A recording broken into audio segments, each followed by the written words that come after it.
table.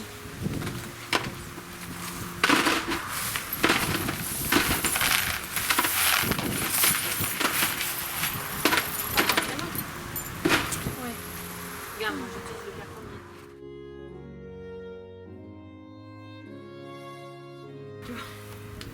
Ah oui, mais bon, toi t'as des amis Mais moi j'ai des amis qui peuvent venir pour nettoyer. manger ce.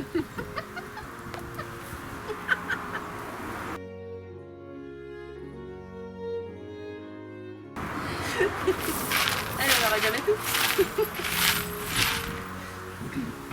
Elle avait une table, des chaises, des personnes qui Mais venaient. pas d'amis. Et nous on a des gens qui viennent et on Pas a de cette table. table.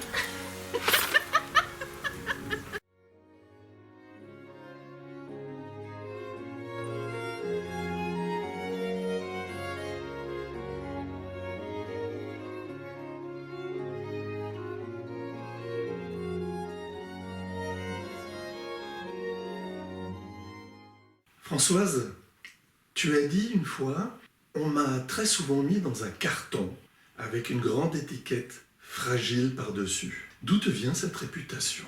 Oui, j'ai dit, j'ai été mis dans un carton, pour pas dire dans une case, parce que forcément c'est plutôt dans une case ou dans plusieurs cases qu'on m'a mis toutes ces années, depuis mon enfance. Mais si j'ai cette réputation, c'est surtout parce que j'ai toujours été réservée et quelqu'un qui va être assez calme et ne pas être bout en train ou trop se mettre en avant. Enfin, autant que je me souvienne, j'ai toujours été timide, entre guillemets.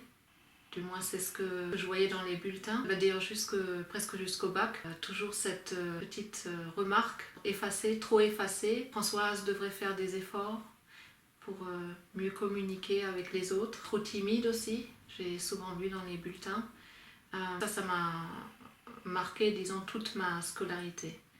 Ce côté effacé, timide et donc aussi fragile. Et donc du fait que déjà, que ce soit les profs, les parents, l'entourage me considéraient comme fragile ou vraiment quelqu'un de très timide et très réservé. À l'école, quand je suis arrivée au collège, en 6e, j'avais énormément du mal à aller à l'école. J'étais mal, quoi, on va dire, tous les matins. C'était affreux pour moi d'aller dans cette école et j'avais une peur bleue en fait d'aller à l'école et je savais pas du tout comment faire. Le matin, donc je me levais, j'avais mal au ventre, mais tous les matins, du moins j'ai ce souvenir, et qu'il arrivait très très souvent que je vomissais aussi, mais pas parce que j'avais mangé quelque chose qui m'avait pas réussi, mais vraiment par cette extrême anxiété du coup qui faisait que je me sentais vraiment très très mal. Et presque jusqu'en terminale, en fait, je suis quand même toujours allée avec un peu la peur au ventre. Donc voilà d'où vient cette réputation que je suis fragile. Parce que justement, j'avais pas peut-être la même attitude qu'on a en général. Bon, qu'on aime l'école ou pas, c'est pas la question. En tout cas, moi, c'est pas que je n'aimais pas l'école, mais c'était très difficile pour moi d'aller à l'école. Est-ce qu'on a essayé de te préserver de certaines choses? C'était assez unilatéral. Disons qu'on faisait beaucoup de choses à ma place parce que, pensant de moi que je suis vraiment trop fragile ou que je ne tiendrai pas le coup, on a préféré faire les choses à ma place. Et ça, c'est quelque chose d'assez récurrent. C'était bien sûr aussi, très certainement, pour me protéger, pour me préserver de certaines choses, puisque déjà j'étais dans un état peut-être un peu instable pour mon entourage. On n'allait pas encore me faire subir d'autres choses qui me déstabiliseraient encore plus, selon lui. Donc par exemple, à 12 ans, je ne savais toujours pas que bientôt il allait me tomber dessus un truc qu'on appelle les règles. On me l'a pas dit pour me protéger, je sais bien, pour vraiment pas encore me faire subir autre chose que je ne subissais déjà. Et donc on m'a pas dit une chose qui est tellement naturelle pour une femme, et juste pour me préserver, j'ai pour ça et pour d'autres choses Bien sûr, moi-même, j'exagère beaucoup dans le ressenti de certaines choses. Et ce qui accentue peut-être le fait que d'autres personnes me perçoivent comme une personne fragile. Quand d'autres personnes veulent toujours t'aider, est-ce que tu n'as pas l'impression à chaque fois, de vivre une relation de dominant et de dominé? Oui, j'ai bien sûr vécu des situations où j'étais dans une situation de dépendance parce qu'une personne me dominait. Sous couvert de prendre soin de moi, elle me dominait pour faire les choses à ma place, pour justement aussi se mettre en lumière elle-même, se donner de la valeur puisqu'elle aide une autre personne.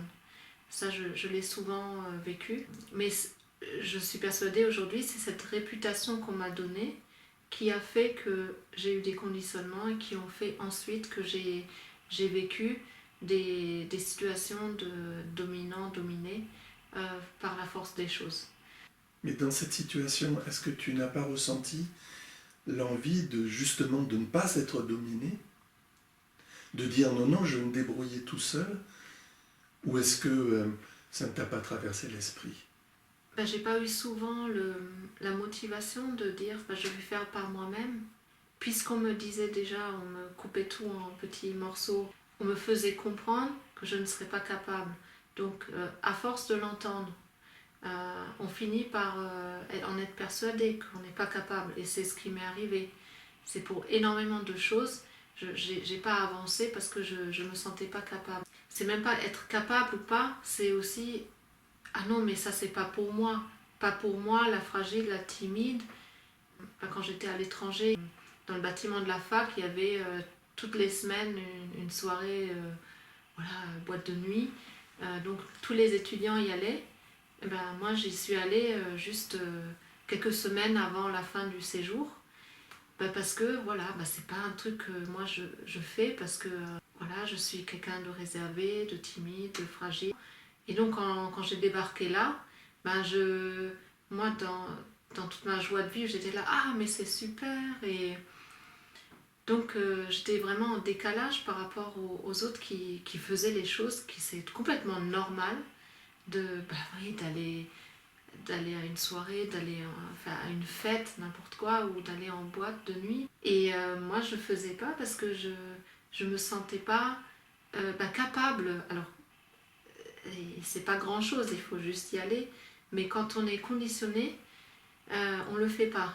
Et quand j'ai débarqué là-bas, les gens étaient contents aussi de me voir. Et j'ai même esquivé de justesse un gros smack sur la bouche parce que d'un étudiant complètement bourré parce qu'il était tellement heureux de voir cette petite fille fragile là débarquer en boîte de nuit et en plus avec un grand sourire et contente d'être là. Alors ça, c'est le regard des autres qui t'imaginent très fragile. Est-ce que ça correspond à la réalité? Est-ce que toi-même, tu te sens fragile? Non, moi je me sens pas fragile. Bon, je vais vite avoir la migraine, je vais vite me sentir mal physiquement, parce que je suis peut-être dépassée par certaines choses, submergée. Aussi les émotions vont plus vite me submerger. Mais je me suis jamais sentie fragile. Au contraire, j'ai toujours eu envie de faire beaucoup de choses, aussi enfant. Je voulais entamer une carrière de cascadeur parce que j'adorais ça en fait, prendre des risques et sauter du vélo. Et puis j'étais plutôt garçon manqué dans les activités, comme jouer dehors, etc. Je jouais rarement à la poupée comme ça, le truc classique, la petite fille dans son coin. J'étais timide et réservée, oui, mais j'avais toujours cette envie de découvrir et donc il y a jamais eu ce sentiment en fait que j'étais fragile et qu'il faut vraiment que je fasse très attention pour pas me briser en mille morceaux. Donc moi j'avais toute une autre vision de moi-même, en tout cas pas de fragile ou de timide. Les autres te considèrent comme quelqu'un de fragile, d'indécis, peut-être même incapable de prendre des décisions. Et pourtant tu as déjà pris des décisions, des résolutions très importantes qui ont donné une nouvelle orientation à ta vie. Comment est-ce que les autres réagissent quand tu prends une décision, importante ou pas? Mais la plupart du temps, enfin du moins dans le passé, ils sont extrêmement étonnés ou surpris. Il n'y a pas beaucoup de compréhension. Ils sont vraiment abasourdis parfois même, ou choqués. Ça va jusqu'au choc carrément. Mais surtout, ça suscite beaucoup de questionnements. En fait, quand j'ai pris une décision, c'est pourquoi? Pourquoi tu fais ça? Pourquoi toi, tu fais ça? Par exemple, à l'époque, pour mes études, j'ai choisi d'aller au Danemark pour faire un semestre à l'étranger. Le Danemark, ça me paraissait comme un pays inconnu, d'aller vers l'inconnu et de découvrir quelque chose et parler une nouvelle langue aussi. Et sachant que les cours là-bas étaient en anglais, donc j'aurais de toute façon perfectionné mon anglais. J'ai donc pris cette décision. La question pourquoi tu vas au Danemark, pourquoi le Danemark, je l'ai entendu très très souvent. Et avec beaucoup de surprises et d'étonnement. Et aussi, même, je me souviens, une personne en particulier qui me demandait carrément « Ah bon, mais toi, tu vas au Danemark, mais comment tu vas faire? Comment tu vas te débrouiller ?» Donc voilà, ça c'est quand je prends une décision. Là, c'est non plus pas quelque chose qui est bouleversant pour toute une vie, mais pour moi, c'était une décision importante de quand même partir à l'étranger.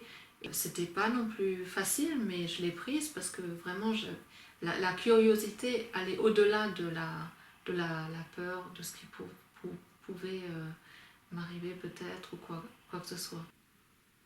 Qu'est-ce que tu aimerais dire à tous ceux qui pensent que tu es fragile? Oui, j'aimerais leur dire qu'ils arrêtent de penser que je le suis ou qu'ils me mettent dans la case timide ou autre. Parce qu'en fait, c'est pas du tout ça, je suis hypersensible. Et ça, je l'assume totalement.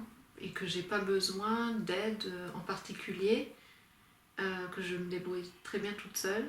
Enfin, déjà que je l'ai toujours fait. Et que je prends des décisions concernant ma vie en toute indépendance.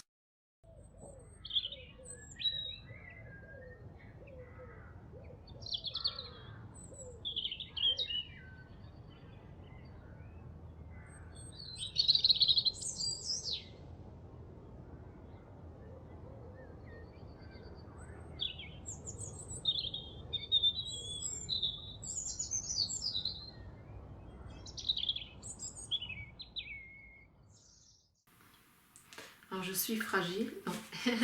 Génial. C'était clair, ça.